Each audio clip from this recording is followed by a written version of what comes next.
예, 질의에 앞서 위원장님께서도 말씀하셨지만 먼저 희생되신 분의 애도의 말씀을 드리고요. 장관께서도 말씀하셨지만 국민의 생명과 안전에 대해서는 비타협적인 원칙을 견지해야 된다고 생각합니다. 여기에서는 타협의 여지가 없습니다. 대한민국 국민의 안전과 생명을 보호하는 것 가장 중요한 우리 정부의 일이라고 생각합니다. 그 부분에 대해서는 굳이 여기서 말씀 안 드리더라도 두 분 장관님께서 잘 알고 계시리라고 생각을 하고요. 다만 이런 엄청난 사건, 사고 속에서 우리 정치권이 정쟁으로 몰아가지 않아야 된다라고 생각합니다. 있는 것 그대로 그리고 이 일을 슬기롭게 해결하는 것이 대단히 중요하다라고 생각합니다. 우선 대통령 유엔 연설과 관련해서 몇 가지 좀 정리를 해보겠습니다. 제가 입수한 자료에 의하면 대통령은 9월 15일 날 유엔 연설을 녹화했다고 들었습니다. 그리고 9월 18일 날 유엔 측에 발송했다고 들었고요.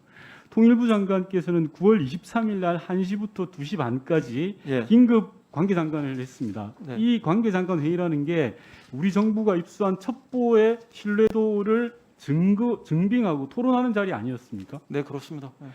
즉 다시 말해서 23일 날 1시부터 2시 반까지 관계장관들이 모여서 우리 국민 희생 사실에 대한 첩보를 입수했고 그 첩보를 종합적으로 판단한 것이 이 다음인 거죠, 정확하게. 그렇습니다. 맞습니다. 그러면 자 대통령의 유엔 연설은 9월 23일 날 1시 26분에 있었습니다. 이 관계장관회의가 한참 진행되는 와중에 있었기 때문에 수정을 할래야 수정할 수 있는 상황에 있지 않았다라는 거고 일국의 국가 정상의 원고를 첩보를 가지고 물론 그 첩보가 대단히 신뢰도가 높고 우리 국민의 안위에 관한 내용이라 하더라도 좀 다른 문제라고 생각을 하고요. 저는 항상 그렇게 생각합니다. 외교안보 이슈와 관련해서는 역대 정부를 사례를 한번 보자라고 말씀드리면 좀 과거 이명박 대통령 시절에 즉 2008년 7월 11일 날 박광자 씨 사건이 있었습니다. 금강산에서 2008년 7월 11일 날 새벽 5시에 사건이 발생되고 1시 30분에 김성환 외교안보 수석이 이명박 전 대통령에게 종합보고를 합니다.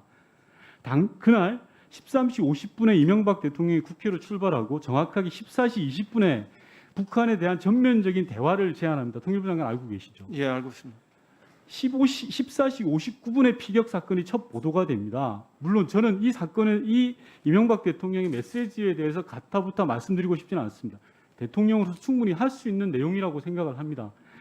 과거에 우리가 어떤 일이 있었는지 항시 돌아보면서 이야기를 했으면 좋겠다라는 생각이 들고요. 그다음에 오늘 국군의 날이라고 말씀하셨는데 오늘은 군을 위한 날입니다. 군의 수고와 노고를 격려하는 날입니다. 이런 날은 의미가 퇴색되지 않도록 하는 게 맞고 현안은 별도로 이야기하는 게 온당하다라는 생각을 합니다. 오늘 북측의 통지문에 대해서 통일부 장관에게 여쭙고 싶습니다. 북의 최고 지도자가 우리 대한민국의 국민과 대한민국 대통령에 대해서 사과 유감 표명을 한 적이 있습니까? 역대로? 뭐 전혀 없었던 것은 아닙니다만 매우 이례적인 상황으로 판단됩니다. 그 72년에 김일성 주석과 이유락 당시 중앙정보부장의 면담 시 구두로 박 대통령에게 대단히 미안한 사건으로 이런 식의 그 표현이 있었습니다. 그리고 그 대통령은 아니지만 2002년 5월에 박근혜 전 대통령이 당시 의원 신분으로 방북시에 김정일 위원장이 극단주의자들이 잘못 저지른 일로 미안한 마음이다 이런 표현은 있었습니다만 이렇게 신속하게 또 미안하다는 그 표현을 두 번씩이나 사용하면서 이렇게 북의 입장을 발표한 적은 없었던 것으로 그렇게 알고 있습니다. 제가 알기로는 최근에 10년 내에 있었던 남북관계 좋지 않았던 사건, 즉 박광자 씨 건, 천안함 사건, 연평도 포격 사건, 목함질 사건 모두 우리 정부는 북에 온당한 유감 표명과 사과를 요구했습니다. 그에 대한 북의 대응이 북의 사과나 유감 표명이 있었습니까? 뭐 이렇게 명시적인 표현이 있었던 적은 없었던 걸로 저는 기억합니다. 맞습니다. 그 한 가지 첨언을 하면 판문점 도끼 만행 사건 이후에 일정 시간이 좀 지난 이후에 당시에 김일성 주석이 서면으로 간접 전달한 경우는 제가 듣기로는 있었습니다. 하지만 이번처럼 우리 정부의 공식적 요구에 의해서 어제 요청에 의해서 바로 이렇게 나온 적은 없다라고 생각하는데 장관 어떻게 생각하십니까? 방금 말씀드린 바와 같습니다. 그 북측에서 지금 의원님 말씀하시는 그 서면 사과 의사 이런 것들이 무엇을 말씀하시는지 모르겠습니다만 저희가 가지고 있는 기록으로는 당시에 그 청와대 무장공비 침투 사건과 관련해서 김일성 주석이 이유랑 정보부장을 통해 가지고 구두로 그런 표현을 한 것 외에는 제가 말씀드린 건 판문점 도끼만 사건인데 76년 8월 21일 날 김일성 주석의 입장문을 대독한 예가 있습니다. 수석 대표. 예. 그걸 말씀드린 거고요. 네. 다음 넘어가겠습니다. 오늘 북측의 통지문 내용을 보면 앞서 장관께서 이야기했지만 진상규명, 사과, 재발 방지 우리 네. 정부가 요청한 세 가지 큰 축이 있었는데 네. 진상규명에 대해서는 우리 정부의 정보 자산으로 획득한 내용과 다소 다른 이야기를 하고 있습니다. 이 부분은 군에서 합리적으로 근거를 가지고 제대로 판단을 해야 될 것 같고, 저는 재발 방지에 관한 부분들에 맞춰서 좀 초점을 맞춰서 말씀드려 보겠습니다. 실제로 남북 관계에 있어서 이렇게 긴장이 고조되는 상황에서는 이 재발 언제든지 이런 문제가 또다시 안 일어나는 법이 없기 때문에 이 제도적인 보완이 좀 필요할 것 같다라고 생각하는데 이 부분에 대해서 평소 장관께서 생각하고 계시는 부분들이 있으면 러프하게라도 말씀 주시면 좋겠습니다.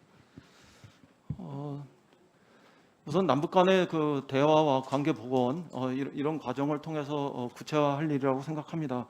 오늘 보내진 전문에도 보면 큰 오해를 부를 수 있는 일이 다시 없도록 해상에서 단속 취급 체계 이런 것들을 세우라는 지시도 있고 또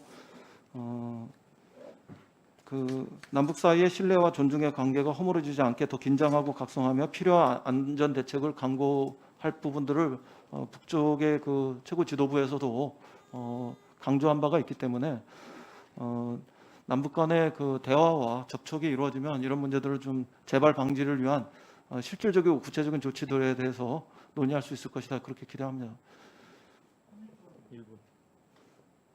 실제로 일부 언론에서는 우리 군이 이번 사건과 관련해서 제 역할을 제대로 못했다라고 하는 많은 그런 지적들이 있습니다. 다만 지금 통일부 장관과 외교부 장관께 군 상황을 묻는 것이 좀 적절치는 않는 것 같습니다. 여기는 외통위로서. 하지만 NSC의 같은 위원이고 긴급 외교안보 장관회의를 같이 했고 이런 상황에서 여쭈어보겠습니다. 이번 일이 일어났던 곳이 실제로 우리 영역입니까? 아니면 북의 영역입니까? 북측의 해역이죠. 예. 북측의 해역에서 이런 있어서는 결코 있어서는 안 되는 일이 일어났을 때 우리 군이 취할 수 있는 조치가 과연 있을 수 있다고 생각합니까? 통일부 장관의 입장으로 말씀해 주시면 됩니다. 글쎄요, 그거 군에서도 이미 북의 해역에서 일어난 일이기 때문에 군사적인 조치를 취할 수 있는데 한계가 있었다 이런 취지의 그런 입장을 발표한 것으로 알고 있습니다. 그러니까 그것으로 대답을 대신할 수밖에 없습니다.